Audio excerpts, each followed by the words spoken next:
ನಮಸ್ಕಾರ, ನಿಮ್ಮೆಲ್ಲರಿಗೂ ರೇಖಾಸ್ ಕುಕ್ಕೋಸ್ಗೆ ಸ್ವಾಗತ. ನಾನಿವತ್ತು ಉತ್ತರ ಕರ್ನಾಟಕದ ಸ್ಪೆಷಲ್ ಆದ ರಾಗಿ ರೊಟ್ಟಿ ಮತ್ತು ಪುಂಡಿ ಪಲ್ಯ ಮಾಡೋದು ಹೇಗೆ ಅಂತ ತೋರಿಸ್ತೀನಿ. ಇದು ಪುಂಡಿ ಪಲ್ಯ ಬೇರೆ ಬೇರೆ ಕಡೆ ಉತ್ತರ ಕರ್ನಾಟಕದಲ್ಲಿ ಬೇರೆ ಬೇರೆ ಥರ ಮಾಡ್ತಾರೆ. ನಾನು ತೋರಿಸ್ತಾ ಇರೋದು ಇವತ್ತು ದಾವಣಗೆರೆಯ ಒಂದು ಸ್ಟೈಲ್ನ ತೋರಿಸ್ತಾ ಇದ್ದೀನಿ. ದಾವಣಗೆರೆಯಲ್ಲಿ ತುಂಬಾ ಫೇಮಸ್ ಆಗಿರೋಂಥ ಒಂದು ಪುಂಡಿ ಪಲ್ಯ ಇದು ಹೇಗೆ ಮಾಡೋದು ಅಂತ ನೋಡೋಣ ಬನ್ನಿ. ಈಗ ನೋಡಿ, ನಾನು ಒಂದು ಕುಕ್ಕರ್ ಇಟ್ಕೊಂಡಿದ್ದೀನಿ. ಅದರಲ್ಲಿ ಒಂದು ಪಾತ್ರೆಯಲ್ಲಿ ಒಂದು 1/4 ಕಪ್ನಷ್ಟು ತೊಗರಿಬೇಳೆ ಹಾಕ್ತಾಯಿದ್ದೀನಿ. ಒಂದು ದೊಡ್ಡ ಸ್ಪೂನ್ನಷ್ಟು ಕಡಲೆಬೇಳೆ ಹಾಕಿದ್ದೀನಿ. ಅದಾದ ನಂತರ ಇದು ಕಡಲೆ ಕಾಳುಗಳನ್ನು ನೆನೆಸಿಟ್ಟಿದ್ದು ಹಾಕಿದ್ದೀನಿ, ಒಂದು 2 ದೊಡ್ಡ ಸ್ಪೂನು. ಎಲ್ಲನೂ ನೆನೆಸ್ಕೊಂಡಿದ್ದೀನಿ ನಾನು. ಬೇಳೆನೂ ಸ್ವಲ್ಪ ಹೊತ್ತು ನೆನೆಸಿದ್ದೀನಿ, ಎಲ್ಲನೂ ಚೆನ್ನಾಗಿ ಹೊಂದ್ಕೊಳ್ಳಿ ಅಂತ. ಇದು ಕಡಲೆ ಬೀಜ ಹಾಕ್ತಾಯಿದ್ದೀನಿ ಅಥವಾ ಶೇಂಗಾ, ಅದನ್ನು ಒಂದು 2 ದೊಡ್ಡ ಸ್ಪೂನ್ ಹಾಕಿದ್ದೀನಿ. ನೆನೆಸಿದ್ರೂ ಪರವಾಗಿಲ್ಲ, ನೆನೆಸ್ಲಿದ್ರೂ ನಡೆದು ಹೋಗುತ್ತೆ. ಈಗ ನಾನು ಹಾಕ್ತಿರೋದು ಪುಂಡಿ ಸೊಪ್ಪು. ಇದನ್ನು ಒಂದು ಅರ್ಧ ಬಂಚಷ್ಟು ಹಾಕ್ತಾಯಿದ್ದೀನಿ, ಯಾಕಂದರೆ ಇದು ತುಂಬ ಹುಳಿಯಾಗಿರೋದ್ರಿಂದ ಬಹಳಷ್ಟು ಹಾಕಿದರೆ ನಿಮ್ಮ ಪಲ್ಯ ಹುಳಿ ಆಗೋ ಚಾನ್ಸಸ್ ಇರುತ್ತೆ. ನಾನಿವಾಗ ಅರ್ಧ ಕಟ್ಟು ಪಾಲಕ್ ಸೊಪ್ಪು ಹಾಕ್ತಾಯಿದ್ದೀನಿ. ಇದಕ್ಕೆ ಪಾಲಕ್ ಸೊಪ್ಪು ಒಂದು ಅರ್ಧ ಕಟ್ಟನ್ನ ಕ್ಲೀನ್ ಮಾಡ್ಕೊಂಡು ಹಾಕಿದ್ದೀನಿ, ಕಟ್ ಮಾಡಿಕೊಂಡು. ಇದಾದ ನಂತರ ನಾನು ಒಂದು 2 ಸ್ಪೂನ್ನಷ್ಟು ಮೆಂತ್ಯ ಸೊಪ್ಪು ಹಾಕ್ತಾಯಿದ್ದೀನಿ ಇದಕ್ಕೆ.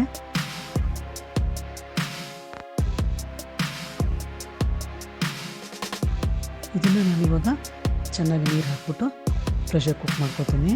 ಚೆನ್ನಾಗಿ ಎಲ್ಲ ದಾಲ್ಸ್ಗಳೆಲ್ಲ ಸಾಫ್ಟಾಗಿ ಆಗಬೇಕು. ಈಗ ಮಿಕ್ಸರ್ ಜಾರಲ್ಲಿ ಒಂದು 3-4 ಟೇಬಲ್ ಸ್ಪೂನಷ್ಟು ನಾನು ತೆಂಗಿನಕಾಯಿ ಹಾಕ್ಕೊಂಡಿದ್ದೀನಿ.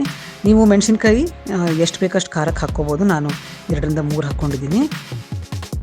ಇದಾದ ನಂತರ ನಾನು ಇದಕ್ಕೆ ಜೀರಿಗೆ ಹಾಕ್ತಾಯಿದ್ದೀನಿ, 1 ಸ್ಪೂನಷ್ಟು. ಇದೆಲ್ಲ ಹಾಕಿ ನಿಮಗೆ ಬೇಕಿದ್ರೆ ನೀರು ಹಾಕ್ಬೋದು, ಇಲ್ಲದ್ರೆ ಹಾಗೆ ಡ್ರೈ ರುಬ್ಕೋಬೋದು. ನಾನಿಲ್ಲಿ ಬೆಳ್ಳುಳ್ಳಿ ಹಾಕೋಕ್ಕೆ ಮರ್ತು ಹೋಗಿದ್ದೆ, ಅದಕ್ಕೆ ಮತ್ತೆ ಬೆಳ್ಳುಳ್ಳಿ ಹಾಕಿ ರುಬ್ಕೋತಾ ಇದ್ದೀನಿ. 4-6 ಬೆಳ್ಳುಳ್ಳಿನ ಹಾಕಿದ್ದೀನಿ. ಈ ಥರ ಒಂದು ದೊಡ್ಡ ಬಾಣಲೆ ತೊಗೊಂಡು ಅದರಲ್ಲಿ ಒಂದು 2 ದೊಡ್ಡ ಸ್ಪೂನಷ್ಟು ನಾನು ಎಣ್ಣೆ ಹಾಕ್ಕೊಂಡಿದ್ದೀನಿ. ಈಗ 1 ಸ್ಪೂನಷ್ಟು ಸಾಸಿವೆ, 1 ಸ್ಪೂನ್ ಜೀರಿಗೆ, ಆಮೇಲೆ ಸ್ವಲ್ಪ ಹಿಂಗೆ ಹಾಕ್ಕೋತಾ ಇದ್ದೀನಿ.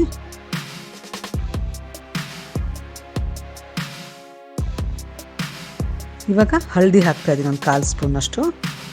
ಅದಾದ ನಂತರ ಕರಿಬೇವಿನ ಸೊಪ್ಪು ಒಂದು ಸ್ವಲ್ಪ, ನಿಮ್ಗೆ ಎಷ್ಟು ಬೇಕಷ್ಟು ಹಾಕ್ಕೋಬೋದು ಕರಿಬೇವನ್ನ.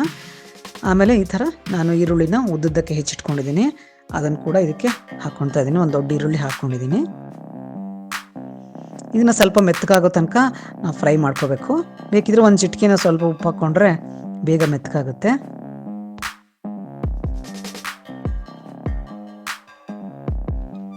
ನೋಡಿ, ಈಗ ಈ ಈರುಳ್ಳಿ ಮೆತ್ತಗಾದ ನಂತರ ನಾವು ಮಾಡ್ಕೊಂಡು ಇಟ್ಕೊಂಡಿದ್ದೀವಲ್ಲ ಈ ಮಸಾಲಾನ ಇದರೊಳಗೆ ಹಾಕ್ಕೊಂಡು ಚೆನ್ನಾಗಿ ಹುರ್ಕೋಬೇಕು. ಈ ಥರ ಹುರಿತಾ ಇದ್ರೆ ಚೆನ್ನಾಗಿ ಒಳ್ಳೆ ಘಮ ಬರುತ್ತೆ. ಅದಾದ ನಂತರ ನಾವೇನು ಬೇಯಿಸಿಟ್ಕೊಂಡಿದ್ದೀವಿ ನೋಡಿ, ಚೆನ್ನಾಗಿ ಮೆತ್ತಗೆ ಬೆಂದಿರಬೇಕಿದು. ಇದನ್ನೆಲ್ಲ ಬೇಯಿಸಿಟ್ಕೊಂಡಿದ್ದೀವಲ್ಲ ಸೊಪ್ಪು ಮತ್ತು ಆಮೇಲೆ ಈ ಎಲ್ಲ ಬೇಳೆಗಳನ್ನು ಅದನ್ನ ಇದಕ್ಕೆ ಹಾಕ್ಕೊಳ್ಳೋಣಂತೆ. ಇದು ಮಾಡೋಕ್ಕೆ ತುಂಬಾ ಸಿಂಪಲ್ ಆಗಿರುತ್ತೆ, ಅಷ್ಟೊಂದು ಕಷ್ಟ ಏನಿಲ್ಲ. ಆದರೆ ಪ್ರಿಪರೇಷನ್ ಸ್ವಲ್ಪ ಇರುತ್ತೆ ಇದಕ್ಕಷ್ಟೇ.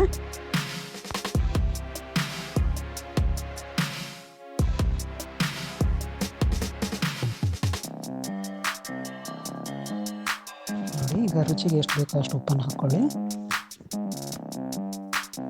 ಈ ಥರ ಒಂದು ಮ್ಯಾಶರ್ ತೊಗೊಂಡು ಈ ಥರ ನಾನು ಚೆನ್ನಾಗಿ ಮ್ಯಾಶ್ ಮಾಡ್ತಾಯಿದ್ದೀನಿ. ಇದರಿಂದ ಏನಾಗುತ್ತೆ ಅಂದರೆ ಎಲ್ಲ ಬೇಳೆಗಳು ಹೊಂದ್ಕೊಳ್ಳುತ್ತೆ, ಇಲ್ಲಾಂದರೆ ಒಂದು ಕಡೆ ನೀರು ಉಳಿದ್ಬಿಡುತ್ತೆ. ಆ ಥರ ಆಗಬಾರ್ದು ಅಂತ ಹಂಗೆ ಮಾಡ್ತಾಯಿದ್ದೀನಿ. ಈಗ ನೋಡಿ, ಒಂದು ಅರ್ಧ ಸ್ಪೂನಷ್ಟು ಅಥವಾ 1 ಸ್ಪೂನಷ್ಟು ಕರಿ ಪೌಡರ್ ಹಾಕ್ಬೋದು. ಕರಿ ಪೌಡರ್ ಅಂತ ಇರ್ಬೋದು, ಅಥವಾ ನೀವು ಸಾಂಬಾರು ಪುಡಿ ಕೂಡ ಒಂದು ಸ್ವಲ್ಪ ಹಾಕ್ಕೋಬೋದು. ನೋಡಿ, ಈ ಥರ ಒಂದು ಚೆನ್ನಾಗಿದು ಕುದಿ ಬರಬೇಕು, ಚೆನ್ನಾಗಿ ಕುದಿಬೇಕು, ಆದರೆ ಎಲ್ಲ ಸೇರಿಕೊಳ್ಳುತ್ತೆ ಚೆನ್ನಾಗಿ.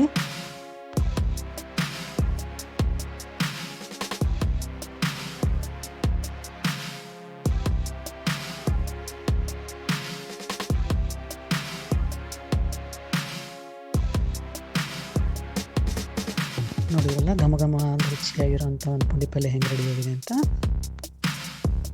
ರಾಗಿ ರೊಟ್ಟಿ ಮಾಡೋಣಂತೆ. ಅದಕ್ಕೆ ಒಂದು ಪಾತ್ರೆಯಲ್ಲಿ ಒಂದು ಅರ್ಧ ಕಪ್ಪು ನೀರು ಹಾಕ್ಕೊಂಡಿದ್ದೀನಿ.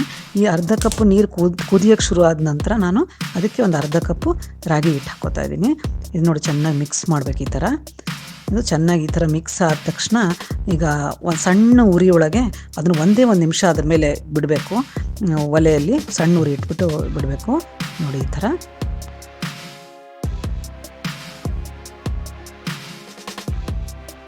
ಇದಾದ ನಂತರ ಇದನ್ನು ಹೊರಗೆ ತೆಗೆದುಕೊಂಡ್ಬಿಟ್ಟು ಒಂದು ಸ್ವಲ್ಪ, ಇದು ಭಾಳ ಬಿಸಿ ಇರೋದ್ರಿಂದ ಒಂದು ಸ್ವಲ್ಪ ತಣ್ಣಗಾಕಿ, ಅಂದರೆ ಪೂರ್ತಿ ತಣ್ಣಗಾಗಬಾರ್ದು, ಒಂದು ಸ್ವಲ್ಪ ತಣ್ಣಗಾಕ್ಬಿಡ್ಬೇಕು.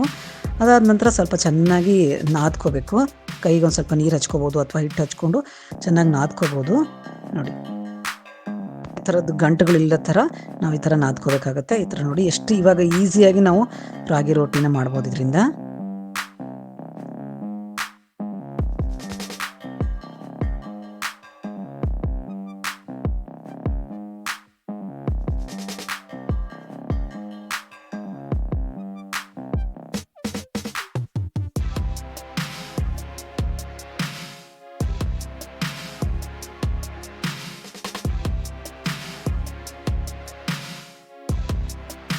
ನೀವೀಗ ಸ್ವಲ್ಪ ಹಿಟ್ಟು ಹಾಕ್ಕೊಂಡು ಈ ಥರ ಲಟ್ಸ್ಕೊಳ್ತಾ ಹೋಗಬೇಕು.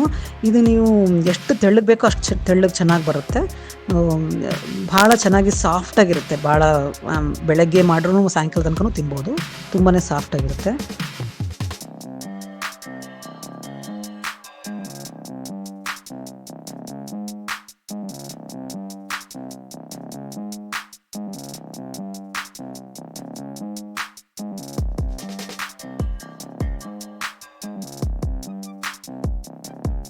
ಇದನ್ನು ಬೇಯಿಸ್ತಾ ಇದ್ದೀನಿ. ಈಗ ಈ ಥರ ಹಾಕ್ಕೊಂಡ್ಮೇಲೆ ನಾನೇನು ಮಾಡ್ತೀನಿ ಅಂದರೆ, ಈ ಥರ ಇದು ಮೇಲೆ ಹಿಟ್ಟು ಕಾಣಿಸ್ತಾ ಇದೆಯಲ್ಲ, ಆ ಪೋರ್ಷನಲ್ಲಿ ನಾನು ನೀರು ಹಾಕ್ತಾಯಿದ್ದೀನಿ. ಹೀಗೆ ಜೋಳದ ರೊಟ್ಟಿನ ನಾವು ಹೆಂಗೆ ಬೇಯಿಸ್ಕೊತೀವಲ್ಲ ಅದೇ ಥರ ಸ್ವಲ್ಪ ನೀರು ಹಾಕ್ತಾಯಿದ್ದೀನಿ. ಈ ಥರ ನಾನು ನೀರು ಹಾಕೋದ್ರಿಂದ ಏನಾಗುತ್ತೆ, ಸಾಫ್ಟಾಗಿರುತ್ತೆ ರೊಟ್ಟಿ, ಭಾಳ ತನಕ ಚೆನ್ನಾಗಿರುತ್ತೆ ತಿನ್ನೋಕ್ಕೆ. ನೋಡಿ ಈ ಥರ ನೀರು ಹಚ್ಕೊಂಡಿದ್ದೀನಿ ಎಲ್ಲ ಕಡೆ, ಆದರೆ ಒಂದೇ ಕಡೆ ನೀರು ಹಚ್ಕೋಬೇಕು ಈ ಥರ.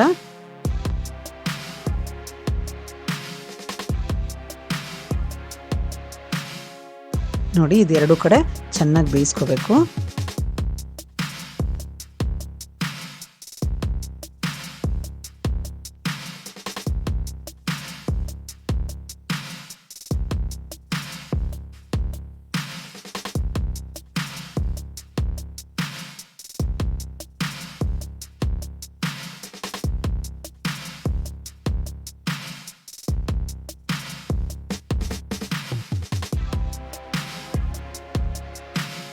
ನೋಡಿ ಇದು ಈ ಥರ ರೆಡಿಯಾಗಿದೆ. ಅದಕ್ಕೆ ಸ್ವಲ್ಪ ಚೆನ್ನಾಗಿ ತುಪ್ಪ ಹಾಕ್ಕೊಂಡು ಇದನ್ನು ಪಲ್ಯ ನಾವು ಮಾಡಿದ್ದೀವಲ್ಲ ಪುಂಡಿ ಪಲ್ಯ, ಅದ್ರ ಜೊತೆಗೆ ತಿನ್ಬೋದು.